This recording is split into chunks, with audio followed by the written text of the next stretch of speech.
a deux grands ennemis dans sa vie. Le premier ennemi, c'est le diable, et le deuxième ennemi, c'est la peur. La Bible dit plus de 365 fois, n'aie pas peur. Plus de 365 fois. Donc chaque jour de ta vie, tu dois faire toujours face à la peur. Il y a toujours des événements qui viendront pour te faire peur. La peur, qu'est-ce qu'elle fait? Elle paralyse. Elle va te paralyser. Elle te laisse au même niveau. Il y a des gens qui n'avancent pas parce que Dieu ne les a pas bénis, pas parce que le Seigneur ne les a pas délivrés, parce que tout simplement, ils ont peur. Et j'ai besoin de dire à la vie de somebody, arrête d'avoir peur au nom de Jésus-Christ de Nazareth. Si tu ne bannis pas la peur, tu n'avanceras pas. Il y a des gens incapables aujourd'hui de se marier. Incapables. Simplement pourquoi? Parce qu'ils ont peur. Ils se disent, qu'est-ce que je veux faire? Comment je veux faire? Je veux nourrir ma femme comment? Comment je veux nourrir mes enfants?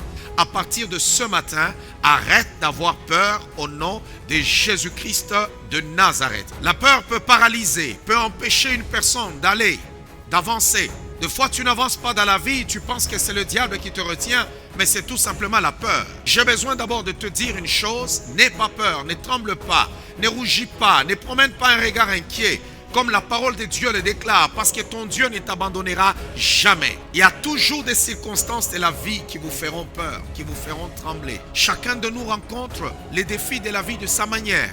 Il y a des gens qui ont peur de se retrouver dehors. Là où tu es, tu as peur demain de manquer un toit. Il y en a d'autres qui ont peur de déclarer faillite. Il y en a d'autres qui ont peur que leur entreprise puisse flancher. Ils se disent, Seigneur, qu'est-ce qui va se passer demain? Parce que mon entreprise va tomber. Les autres ont peur de dire, Seigneur, regarde l'âge. Quand ils regardent l'horloge de leur vie, ils se disent, oh Yahweh, assiste-moi, regarde-moi maintenant. Malgré mon âge, je n'ai rien réalisé, je n'ai pas accompli. Alors la peur te prend.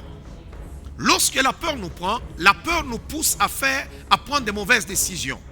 Puisqu'on n'est plus lucide, on commence à diriger notre vie par rapport à la peur. On ne dirige pas notre vie par rapport à la foi. Nous devons avoir la foi que notre Dieu nous sortira dans n'importe quelle situation. Hier, tu as échoué un mariage, tu as échoué tes fiançailles, tu as échoué ton entreprise, tu as échoué même dans le ministère, tu as échoué dans ceci. Alors tu as peur de te réengager. Tu as trop peur. Tu te dis, bon, j'avais donné le meilleur de moi-même, mais ça n'a pas marché. Qu'est-ce qui me prouve que demain, cette entreprise marchera? Qu'est-ce qui me prouve demain que cette relation marchera? Qu'est-ce qui me prouve demain que cette église marchera? Qu'est-ce qui me prouve demain que cette histoire marchera? Laisse-moi te dire, même Dieu, son plan n'a pas marché au premier coup. Il a créé l'homme, il a placé dans le jardin d'Éden et ça a échoué lamentablement. Ça a échoué, mais il n'a pas abandonné. Il a fait un plan de la rédemption. La première des choses qu'il faut d'abord faire lorsque la peur arrive, c'est de chercher la présence de Dieu. La deuxième des choses, activer l'adoration. Pourquoi? L'adoration, c'est dire à Dieu ce qu'il est. Josaphat a oublié son problème. Il a d'abord commencé à présenter à Dieu que tu es le Dieu tout-puissant. Rien ne peut te résister. L'adoration, c'est avoir les yeux sur Dieu. Et Dieu, lui, va prendre ses yeux maintenant. Il va les mettre sur notre problème.